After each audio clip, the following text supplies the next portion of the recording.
Hello everyone, welcome and welcome back to my channel. আৰু আজি মই এটা কেকৰ ৰেচিপি লৈ আহিছোঁ বহুত ইজি হয় কিন্তু এটা সাৰপ্ৰাইজ ইনগ্ৰেডিয়েন্টৰ হৈতে আৰু যেটো আপোনালোকৰ ঘৰত সহজতে পোৱা যায় তেনেহলে আহক ৰেচিপিটো ষ্টাৰ্ট কৰো।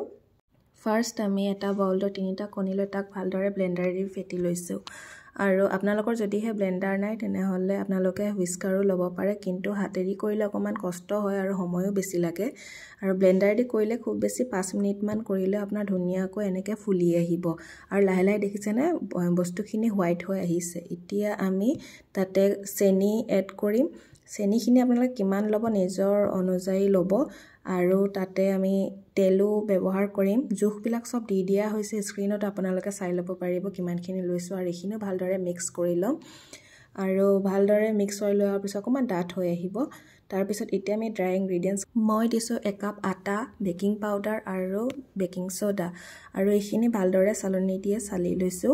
এতিয়া ইয়াতে সাৰপ্ৰাইজ ইনগ্ৰেডিয়েন্টটো হৈছে যে ৰঙালাওটো আপোনাৰ মিঠা হলে ভাল আৰু ভালদৰে এনেকৈ বইল কৰি স্ম্যাশ কৰি ল'ব আৰু অকমান পাৰ্টিকলস থাকিলেও কোনো কথা নাই, যেতিয়া খাব তেতিয়া বস্তুটো টেষ্টটো আহিলে ভাল লাগে মুখত।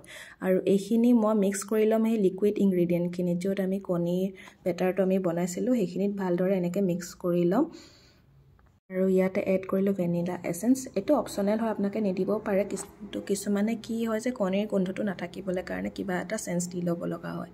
এতিয়া মই হে ড্ৰাই ইনগ্ৰেডিয়েন্টস খিনি অলপ কৰি মই মিক্স কৰি থাকিম আৰু এটো সদায় কাট এণ্ড ফোল্ড ষ্টাইলতে আপোনালোকে মিক্স কৰিব আৰু ওভাৰ মিক্স কেতিয়াও নকৰিব নহলে যিখিনি আমি ফুলি লোৱা আমাৰ বেটাৰখিনি আছিল সেইখিনি আমাৰ বাবলছ খিনি কমি আহিব। এনেদৰে মিক্স কৰি থাকিব আৰু গোটেইখিনি একেবাৰতে দি নিদিব বস্তুখিনি এনেকৈ অলপ দি থাকিব আৰু এতিয়া শেষলৈ আহিছো আৰু গোটেইখিনি এতিয়া মই ঢালি দিছো আৰু ভালদৰে সেইখিনিও মই দি দিলো বেটাৰখিনিত। এতিয়া ভালদৰে মই মিক্স কৰিম।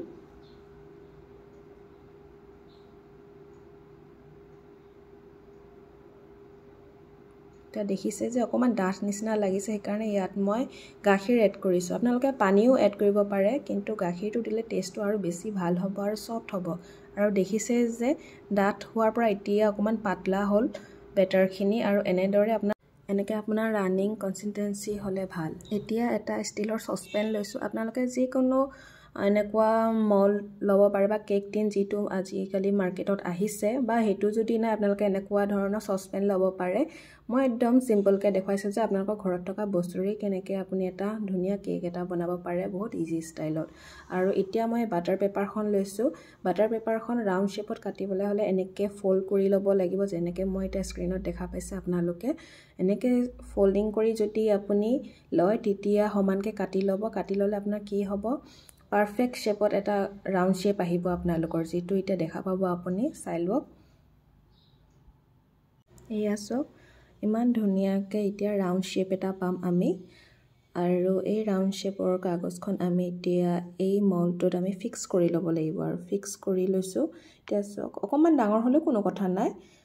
এতিয়া তাতে মই আপোনালোকৰ ৰিফাইন তেল ইউজ কৰি পেলাই ভালদৰে হানি ল'ব যাতে কেকটো আপোনাৰ লাগি নধৰে কতো আৰু কাগজখনতো লগাই ল'ব আৰু সাইডত কিনাৰখিনিও ভালদৰে লগাই ল'ব। এতিয়া মই সেই বেটাৰখিনি কেক মল্ডত ঢালি ল'ম আৰু ভালদৰে ঢালি লৈ তাক ভালদৰে টেপ কৰিব লাগিব যাতে কিবা ভিতৰত যদি এয়াৰ বাবলছ আছে সেইখিনি যাতে নাইকিয়া হৈ যাওক। আৰু এইটো মই এটা অপচনেল বস্তু এটা দিছো সেইটো হৈছে কাজু আৰু আমণ্ডৰ পাউডাৰ।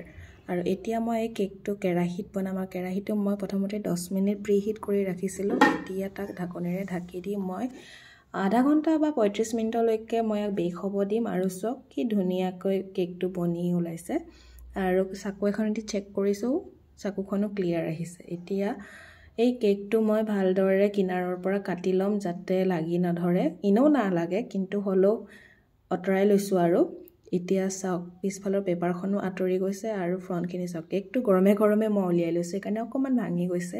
এতিয়া মই কাট কৰিছো। কাট কৰাৰ পিছত ইয়াৰ টেক্সচাৰটো ভিতৰখিনি চাব কিমান ধুনিয়া হৈ ওলাব। এয়া চাওক একদম স্পঞ্জি হৈছে আৰু ইমান ধুনিয়া হৈছে জালি আহিছে যেনেকুৱা কেক হ'ব লাগে তেনেকুৱাই বনিছে।